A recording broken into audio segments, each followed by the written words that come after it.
Here we are again. This is Koktail Conversations, where we talk to game changers in Thailand. And I'm really with a genuine and true game changer today. I'm with Dr. Suchana Chavanich. I believe your nickname is Apple. If you don't mind, could I call you Apple? Yes, you can call me Apple. You're very kind. And we're at the Commons in Saladang. We're getting ready this evening for the very first Futurist 100 evening dinner talk. And Dr. Apple was very kindly agreed to be our very first speaker. So thank you for that. We have a full house and everyone's excited to listen to what you have to say. But we're very lucky to have you before that. Well, I really want to sort of find out what you're going to be talking about tonight to some degree. But if you could just tell us a little bit about your early life. What got you into oceanology, marine biology, marine preservation, and all those good things? Actually, I have to thank my parents because they introduced me to the oceans. I remember that when I was young, Saturday, Sunday, or weekend, they always took me and told my sister went to the oceans in the Gulf of Thailand. But then there's one day that my mom took me and my sister to Trang province. This is the other side, Andaman Sea. And I could remember, and I still remember that moment when I jumped into the ocean. Trang province, I could see that the oceans, the color is so blue, and not just only that, all the fish, it's just so beautiful and swim around me. And my mom said that I spent like almost 3 hours there. They couldn't get you out of the water. No, I just said that. And then when I got out into the water, I went to talk with my mom and said, well, when I grow up, I want to study about the ocean. In that time, I didn't know the word, Well, how old were you? In that time, it's about 12. All right. Okay. So you knew what you wanted. Yeah, because and my mom was just looking at me that, well, you want to eat fish? I said, no. Usually, and they would thought that, oh, you love that thing because you want to eat or something like that. And then I lucky to get entrance to the Faculty of Science, Department of Marine Science at Chulalongkorn University. Right. And I keep continue study my bachelor's degree. and Yeah. then my master and my PhD I did it in the United States. So you graduated your master's degree and your doctorate in zoology, I believe. Is that right? Yeah. What's the difference between zoology and marine biology? Well, actually, zoology, the subject is a little bit broader, but for marine science or oceanography is a little bit narrower. Right. So actually, it really depends on the university. So did you go straight into academic life after graduating, or did you go into the business world? Well, actually, I go straight into the academics because I love not just only the research, doing a research, but I during the my PhD programs, I got lucky to be a teaching assistant and also research assistant, and that's why I found out that I'm not just only love to be a researcher, but I also love to be a teacher. To have a chance to do both, it have to be in academics, right? Yeah. When you started out, you were working with other teachers and helping them to do their research. But now you're also creating your own research. What research projects are you working on now? Well, actually, I would like to divide into two parts. One part is related to the tropical area, like Thailand, because we are in a tropical area. The other part, which is I'm gonna share tonight, is on a polar. So my research work actually divided into two regions. One is the tropical regions, and one is the polar region. And actually, two of the They must be related, are they? Yes. Right now, in the past, maybe 20 years ago, people would think that why you have to go to Arctic and Antarctic? Why it's so important? Why we have to care about if we are Thai? Right, we're on the equator But almost. right now, actually, there is the link. Ocean, this world is just one ocean. It's linked to each other. So no matter what really happened in one corner, if you have it, if you stay in the other corner, definitely you could be able to get the effects. But it maybe could take, a short time, long time. It really depends on the factors. I think that's why so many people are coming to the dinner tonight because they're thinking Arctic, Antarctic, Thailand's next frontier. You know, that's going to be interesting. We'll learn about that. But you also are famous in a way in Thailand, certainly famous for being perhaps the only diver or the only person who's actually been and dived in both the Arctic and the Antarctic. Yeah. Is that true? Well, actually, two person, Oh, two okay. scientists. Oh, okay. One is male. He's also a professor at the Department of Marine Science. Okay. And me is a second, a female. So the only female in Thailand to have done it. Yeah. did both diving in Arctic and Antarctic. So what sort of diving did you do?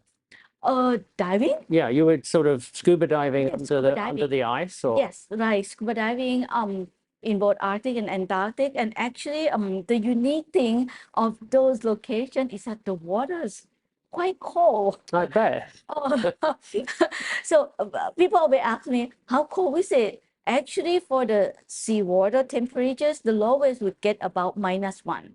And even though -1 Still is doesn't still freeze. cold, it's not freezing, but it's still cold.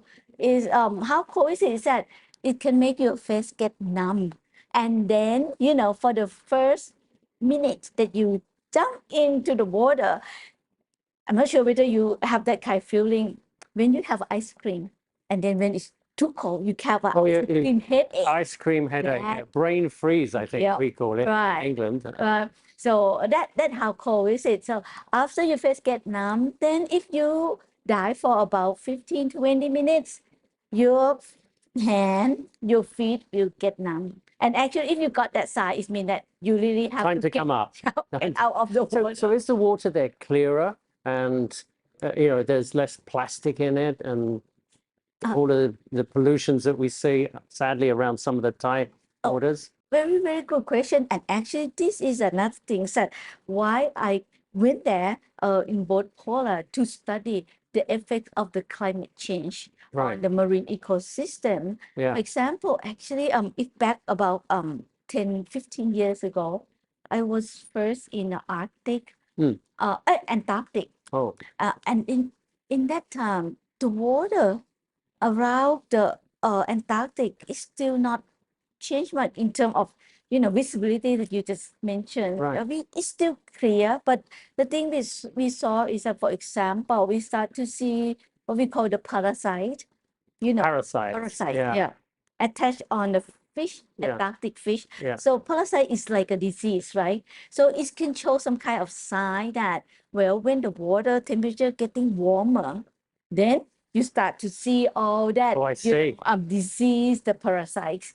But then later on, the last time that we were in Arctic, the North, 2018. Now we start to see the thing that you just asked me, is that the water visibility is a little, not a little bit, but it start to be a little bit murky. Degraded. What it means is that the visibility is start to murky in terms of more sediment get into. So it's not marine life that's causing the murkiness. No, we were surprised too, but then later on we found that because it's so warm, so the sea ice get melting, and when the sea ice is So it's the fresh water. pollution in the ice. Yes, the pollution, and also because of the sea ice itself, that is the fresh water. Once it get into the salt water, they mix together and make the water visibility getting worse. I see. And that is quite dangerous when my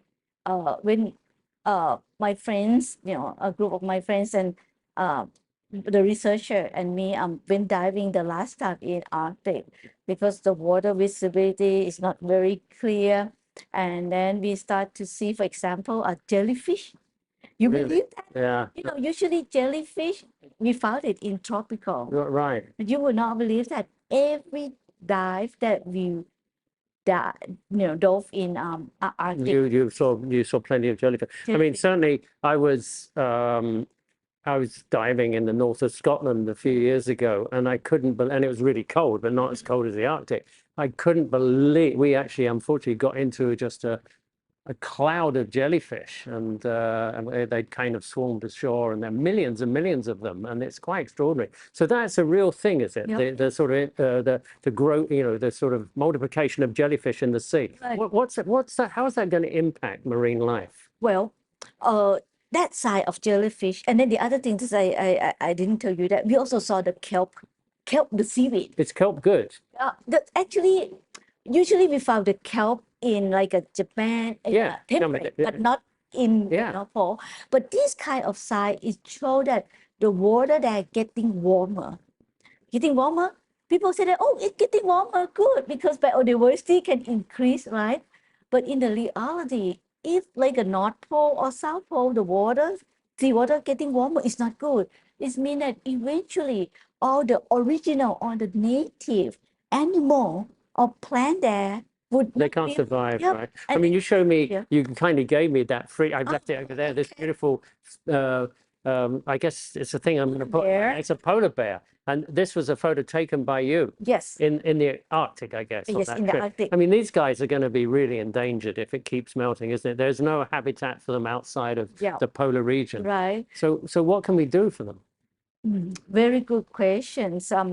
We have to ask ourselves, what do we do? Why the sea ice keep melting, right? And actually it's from our activities.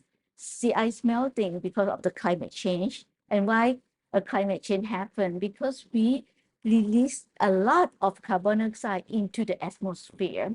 Many people always ask it, well, if we really, for example, we live in Thailand, we release carbon dioxide into the atmosphere.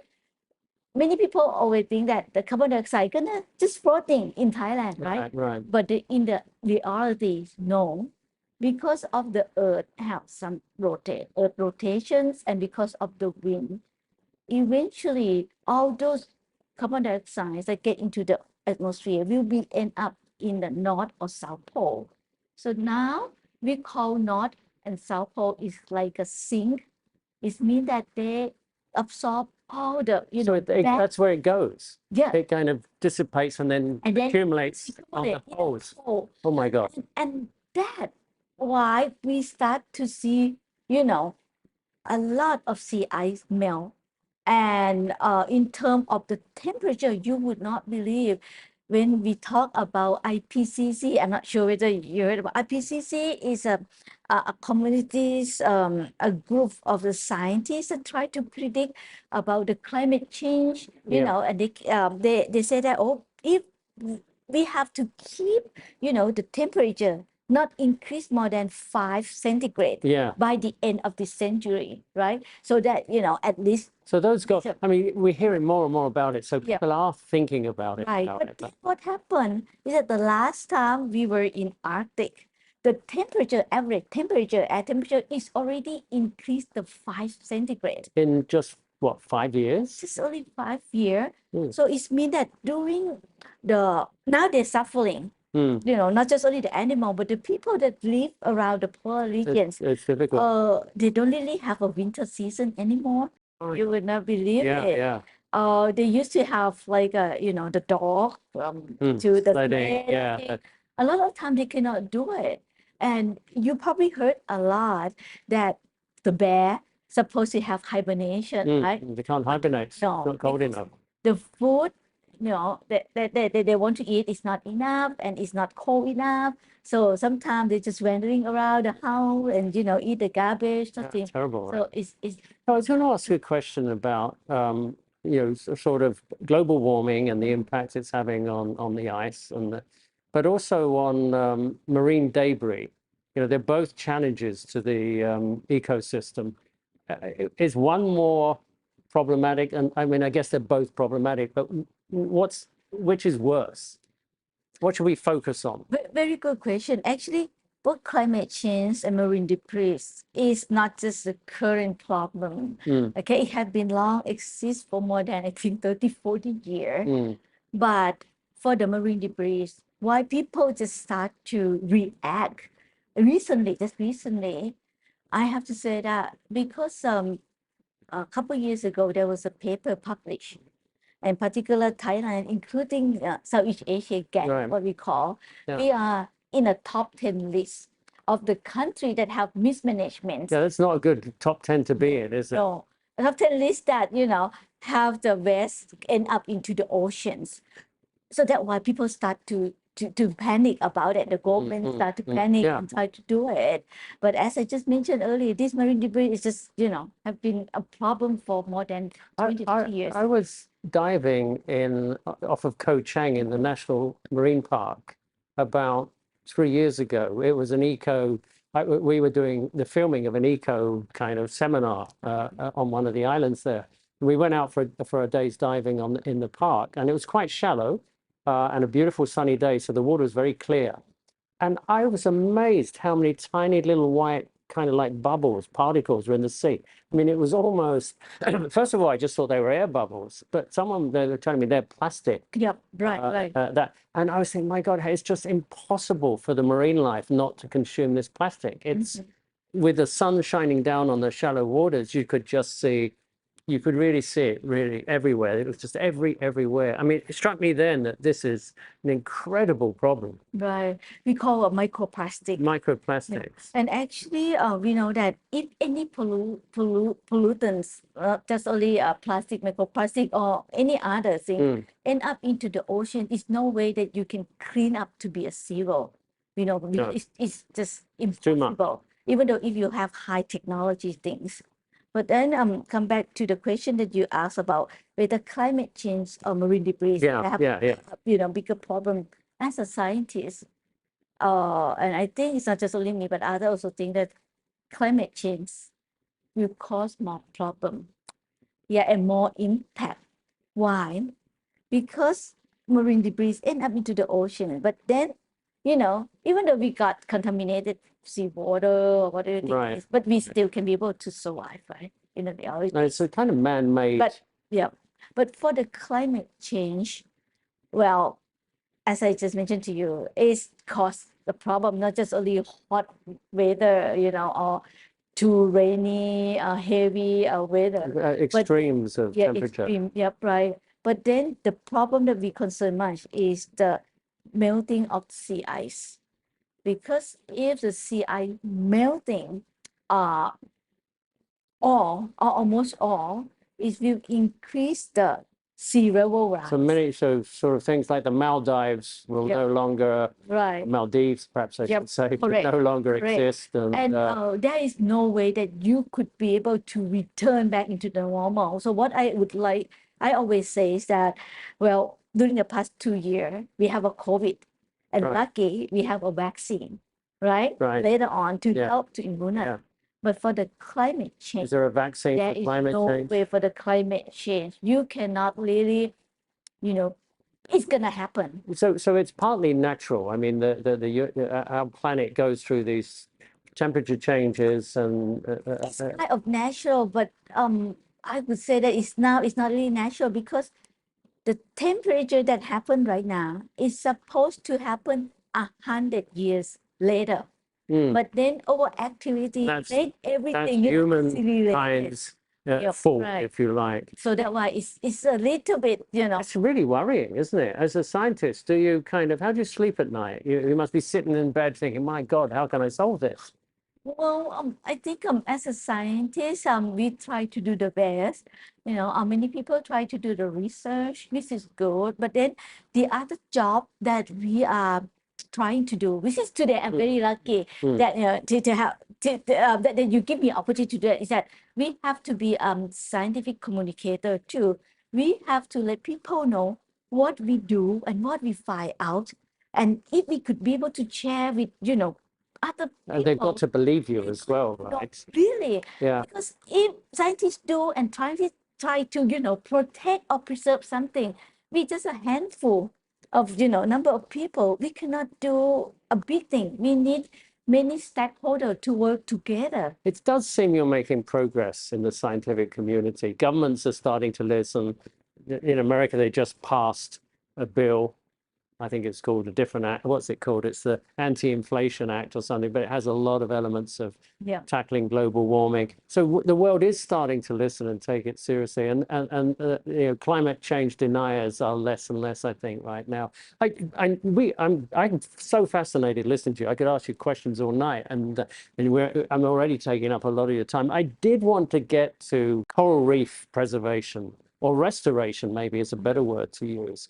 And because that's really something that impacts Thailand. What's the situation, and what can we do about that? Well, unfortunately, you know, if you did diving 20 years ago, the coral reef in Thailand is much more beautiful. But right now, because we use a lot, we have to admit that coral reef generate a lot of income to the country, right? But fortunately, we've been using them a lot, and we're not really taking care of them very well.